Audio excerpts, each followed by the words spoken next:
کہ صحت جو ہے انسان کی بنیادی ضروریات میں سے ہے۔ صحت جو ہے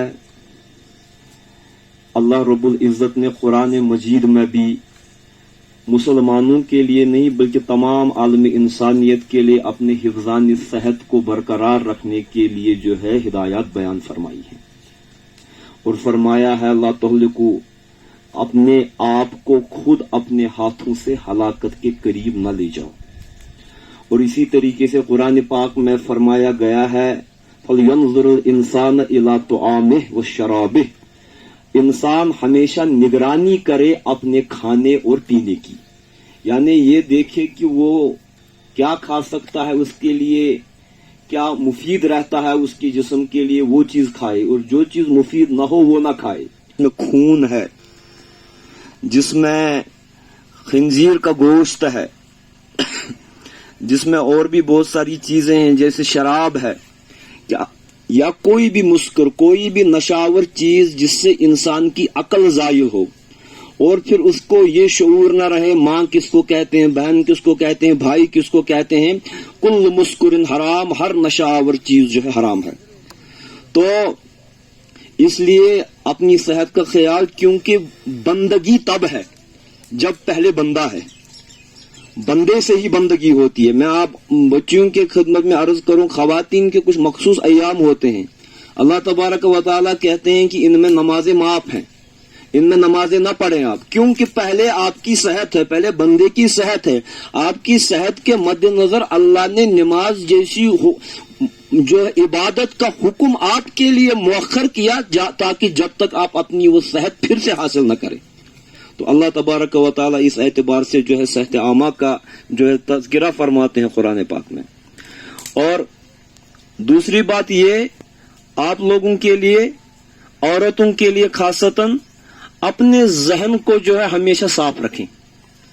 آپ جو ہے ہمیشہ تناؤ کا شکار رہتے ہیں، ڈپریشن کا شکار، بائی پولر ڈپریشن کا شکار رہتے ہیں، معمولی بات پر جو ہے بات کا بتنگڑ بنا دیتے ہیں، گھروں میں جو ہے سکون نہیں رہتا، اس سے بھی صحت کی جو ہے صحت بگڑ جاتا ہے آدمی کا۔ اکثر بیماریوں کی جڑ جو ہے جو پریشانی ہے، اور وہ پریشانیاں جو ہیں اکثر ہم خود سے زور سے اپنے اوپر جو ہے لاد دیتے ہیں، ورنہ اتنی بھی ہماری پریشانیاں نہیں ہوتی، معمولی چیزوں کا جو ہم رائی کا پہاڑ بنا دیتے ہیں، اس سے ہمارے ذہن کا نظام بھی بگڑ جاتا ہے، اور صحت کا نظام بھی بگڑ جاتا ہے، گھر کا نظام بھی بگڑ جاتا ہے۔ اور جہاں تک اس میڈیکل کیمپ کا سوال ہے، یہ جناب فاطمہ الزہرا سلام اللہ علیہا کے نام نامی سے منسوب ہے، اور فاطمہ الزہرا وہ ہیں جو جناب رسول اکرم صلی اللہ علیہ وآلہ وسلم کی چہیتی بیٹی ہیں، اور حضرت فاطمہ الزہرا سلام اللہ علیہا تمام جہاں بھر کی عورتوں کے لیے سردار ہیں۔ اور چاہیے آپ کو، ہمارے آج تو بہت بالی ووڈ، ہالی ووڈ کے ہیروز ہیروئنز ہیں، but we don't have dearth of heroes and heroines. Hero مانے فلمی ہیرو نہیں، ہیرو مینس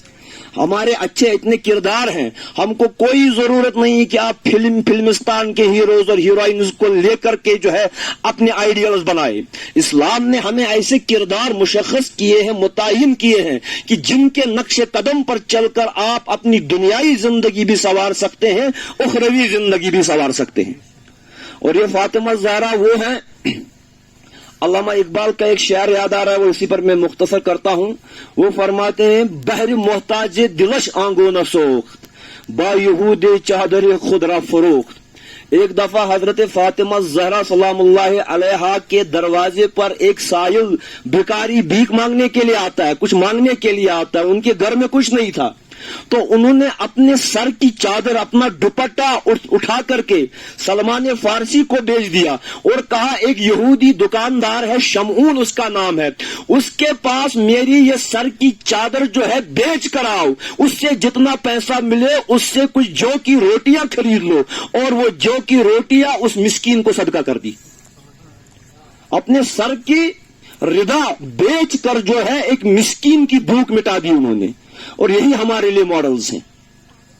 اور آپ کو چاہیے کہ ان کی سیرت کی اقتدا کریں، کیونکہ بطول باش پنہا شو ازی آسر کہ در آگوش شبیر بگیری فرماتے ہیں کہ اگر تو بطول بنے گی، حضرت فاطمہ جیسا کردار اپنائے گی، تبھی تو اللہ تبارک و تعالی تیری گود میں امام حسین جیسے فرزند عطا کریں گے۔ جب ماں کو ہی کردار فاطمی کا پتہ نہیں تو بیٹے کو کردار حسینی کی خبر کیسے ہوگی؟ ضروری ہے ہم مرد حضرات جو ہیں